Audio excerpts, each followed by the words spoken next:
Praise the lord. June 25వ తేదీ 2025. ఈరోజు దేవుని వాక్యం. ఎవనికి యాకోబు దేవుడు సహాయుడగును, ఎవడు తన దేవుడైన యెహోవా మీద ఆశ పెట్టుకొనును వాడు ధన్యుడు.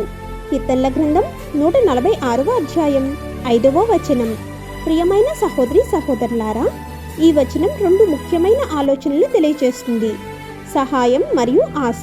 తన సొంత బలాన్ని లేదా ఇతర వ్యక్తులను నమ్ముకోకుండా సహాయం కోసం దేవుని వైపు చూసేవారు ధన్యులు.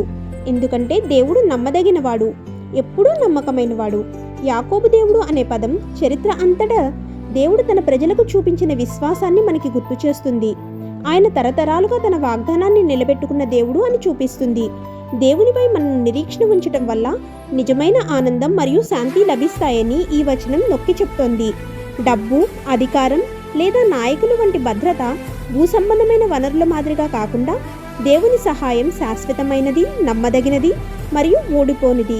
మనం ఆయనపై ఆశ ఉంచినప్పుడు మనం ఎప్పటికీ నిరాశపరచబడమని పునాదిని కలిగి ఉంటాము. ఆమెన్. God bless you.